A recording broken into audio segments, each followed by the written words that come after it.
Assalamualaikum warahmatullahi wabarakatuh. Dalam video pembelajaran hari ini, kita akan bahas tentang unsur-unsur golongan alkali.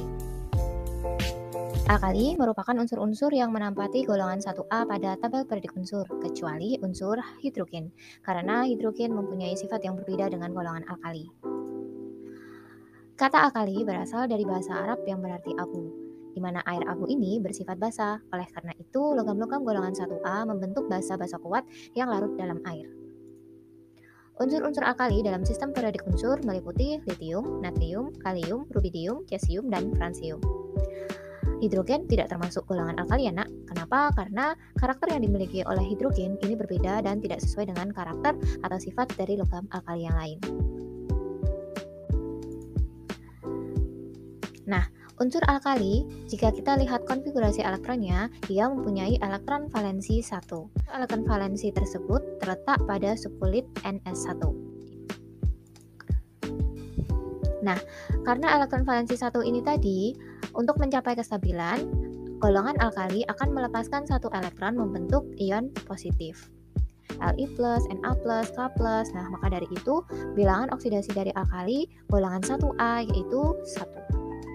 Pada pembahasan selanjutnya, kita akan membahas sifat-sifat senyawa alkali. Yang pertama yaitu sifat fisikanya. Secara fisik, semua logam alkali itu berwarna putih mengkilap, kecuali cesium yang berwarna kuning keemasan. Jadi jika dibersihkan berwarna putih mengkilap. Nah, selain itu, logam alkali ini dia juga bersifat lunak. Ya, tekstur logam ini tuh cenderung lunak sehingga dia bisa diiris dengan pisau. Selain itu, golongan alkali merupakan penghantar panas dan listrik yang baik atau biasa disebut dengan konduktor. Sifat fisika yang lain yaitu titik leleh dan titik didih.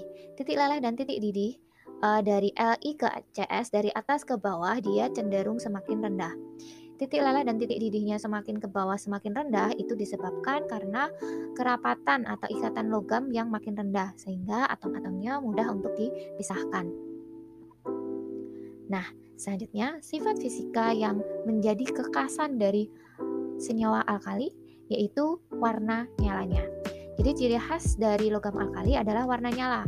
Jadi kalau kamu mencoba untuk membakar logam ini, api yang dihasilkan akan berbeda-beda. Jadi kalau litium warnanya merah, natrium warnanya kuning, kalium warnanya ungu, rubidium warnanya merah, dan cesium punya warna yaitu warna biru. Baik, yang selanjutnya kita akan membahas sifat kimia dari senyawa alkali. Sifat yang pertama yaitu senyawa alkali sangat reaktif sehingga di alam tidak ditemukan sebagai unsur kritas tapi dalam bentuk mineral atau bersenyawa dengan unsur yang lain. Karena energi ionisasi yang rendah sehingga mudah melepaskan elektron.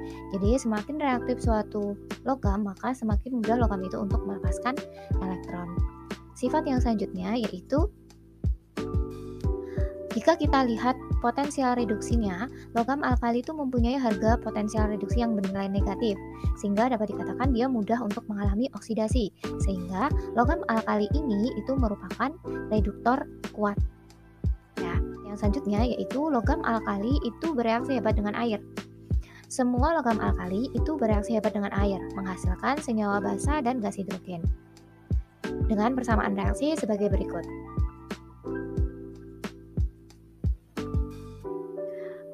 Logam alkali di sini bereaksi hebat dengan air ya nak, makanya logam alkali biasanya disimpan dalam minyak tanah. Reaksi yang kedua yaitu alkali bereaksi dengan senyawa halogen. Halogen itu golongan 7A ya nak. Jadi logam alkali akan bereaksi dengan gas halogen membentuk garam halidanya. Dengan persamaan reaksi sebagai berikut ini. Reaksi yang ketiga, alkali bereaksi dengan hidrogen.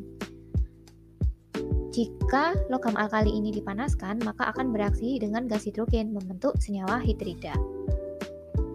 Sedangkan reaksi yang terakhir yaitu bereaksi dengan oksigen. Logam alkali bereaksi dengan oksigen membentuk oksida, peroksida, dan juga superperoksida tergantung pada kondisi reaksi. Baik, yang selanjutnya kita akan membahas tentang kegunaan senyawa alkali dalam kehidupan sehari-hari. Logam-logam alkali dapat dibuat dengan elektrolisis lelehan garamnya, bukan larutan ya, karena kalau elektrolisis dengan larutan garam, maka logam alkali tidak akan menghasilkan logam alkali karena harga potensial elektrodanya tadi bernilai negatif daripada air.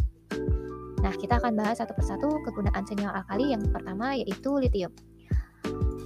Litium ini diperoleh dengan elektrolisis lelehan LiCl. Ion litium biasanya digunakan untuk baterai smartphone, laptop, dan yang lain-lain. Nah, selain itu, litium juga digunakan sebagai bahan pembuat pesawat terbang. Kegunaan yang selanjutnya yaitu natrium. Natrium dibuat dari elektrolisis lelehan natrium klorida yang dicampur dengan kalsium klorida yang biasa disebut dengan proses Down. Fungsi dari kalsium klorida adalah untuk menurunkan titik cair sehingga lebih efisien. Nah, kegunaan yang pertama yaitu natrium hipoklorit yang biasa digunakan untuk bahan desinfektan dan juga pemutih.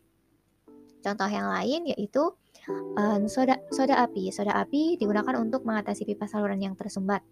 Selain itu, natrium hidroksida juga bisa digunakan untuk pembuatan sabun maupun deterjen. Nah, uap Na biasa digunakan pada lampu jalanan untuk memberi warna kuning.